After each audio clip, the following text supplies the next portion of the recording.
안녕하세요 여러분. 2학년 원격 수업 두 번째 시간입니다. 자, 이번 시간에는 우리가 지난 시간에 원격 수업이 아니라 대면 수업 시간에 배웠던 그 갈등 단원 내용을 한번 쭉 정리를 해볼 예정입니다. 여러분들은 교과서 29쪽부터 참고하면서 공부를 하면 됩니다. 자, 우리 첫 시간에 갈등을 배웠을 때 어떤 내용을 배웠는지 한번 살펴보겠습니다. 갈등의 의미는 두 가지 이상의 목표, 동기, 정서가 서로 충돌하는 현상이라고 공부했죠. 갈등에는 크게 두 가지 종류가 있습니다. 첫 번째는 내적 갈등, 자, 두 번째는 외적 갈등이 있었죠. 자, 우리 수업 시간에 내적 갈등과 외적 갈등의 사례를 좀 구체적으로 살펴보았는데, 내적 갈등은 말 그대로 한 사람의 마음 안에 있는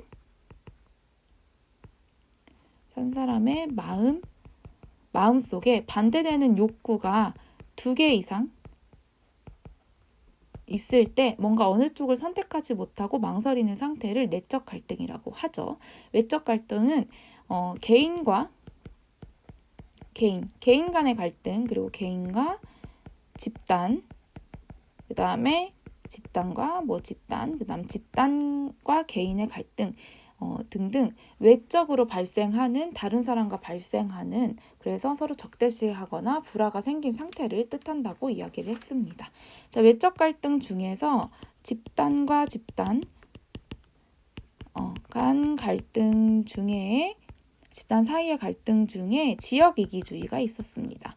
지역 이기주의는 대표적으로 내 뒷마당에는 혐오시설을 설치하면 안 된다라는 님비 현상과 내 앞마당에 조금 사람들이 좋아하는 시설을 설치해 주세요 라고, 긍정적인 시설을 설치해 주세요 라고 주장하는 핀피 현상이 있었죠.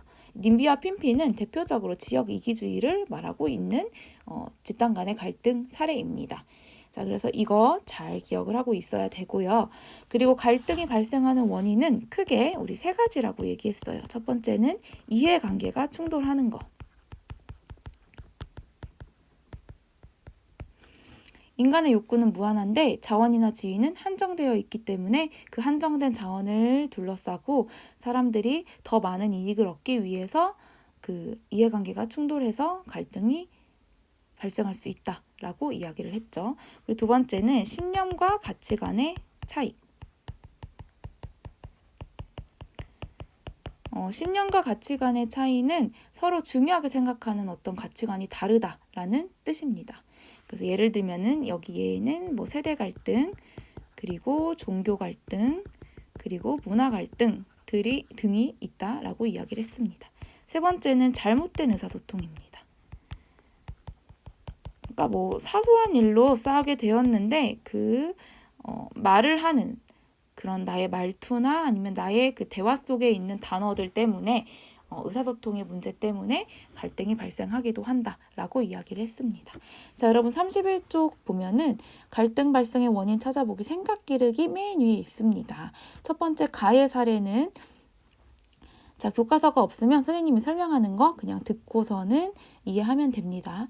가 사례는 지하철이라는 현수막이 붙여져 있고, 한쪽에서는 우리 지역에 지하철역이 들어와야 해, 오른쪽에서는 우리 지역에 지하철역이 생겨야지 라고 다투고 있어요.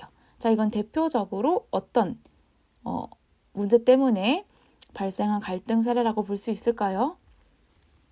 지하철역을 유치하기 위해서 서로 다른 집단 사이에서 일어난 이해관계의 충돌이 갈등의 원인이라고 볼 수 있겠죠.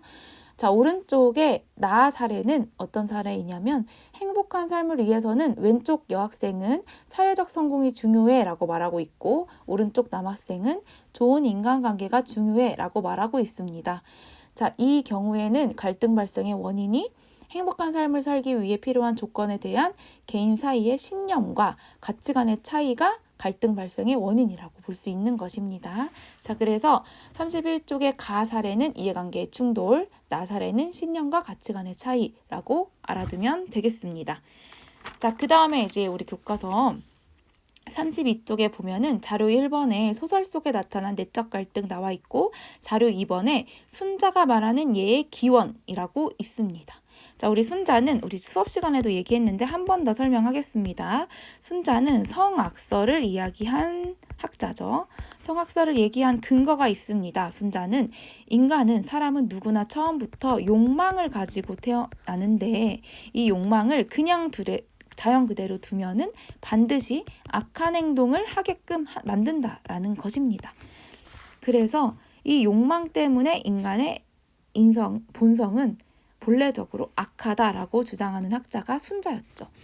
그래서 아주 예로부터 훌륭한 옛 성인은 이와 같이 욕망 때문에 악한 행동을 할 가능성이 큰 인간들을 위해서 예의라는 것을 만들었고 이 예의는 인간 내부에 있는 어떤 도덕적인 덕성이 아니라 인간 외부에 있는 규범으로서 인간들이 반드시 따라야 할 규범이다라고 말을 하고 있죠. 그래서 예를 잘 따르면 따르도록 본성을 교화해야 한다라고 말하는 학자가 순자입니다. 자, 그렇게 이제 32쪽에 나오는 자료 2번을 한번 선생님의 설명과 함께 정리를 해야 하고요. 자, 33쪽 보겠습니다. 33쪽은 갈등 상황을 평화적으로 해결해야 되는 이유는 무엇인가? 라는 단원인데요. 갈등을 어떻게 해결할 수 있을까? 갈등 해결의 여러 가지 방법에 대해서 나옵니다. 힘과 폭력에 의한 해결 안 된다고 이야기했죠. 강압적으로 갈등을 처리하게 되면은 당장에는 갈등이 사라진 것처럼 보이지만 근본적으로 해결된 게 아니라서 다시 갈등이 발생할 가능성이 크다라고 얘기했고, 두 번째, 평화적인 갈등 해결 중에서 법과 규칙에 의한 해결이 있는데 법과 규칙에 의한 해결을 하되 근본적인 상대방에 대한 어떤 배려나 대화 없이 법과 규칙만을 따라서 갈등 해결을 하면은 다시 갈등이 발생할 수도 있고, 그리고 상황에 따라서 그 상황과 관련된 법과 규칙이 없을 수도 있다라는 게 문제이다라고 이야기를 했습니다. 그래서 결국에는 대화를 통해서 갈등 해결을 해야 하는데 그 평화적으로 갈등 해결을 하기 위한 대화를 통한 평화적 갈등 해결을 위한 방법에는 크게 우리 다음 시간에 배우는 3가지 방법이 있다고 했습니다. 그리고 그 34쪽 보면은 평화적으로 갈등을 해결하면 어떤 점이 좋은지가 나와 있는데 이것도 한번 읽어보아야 합니다.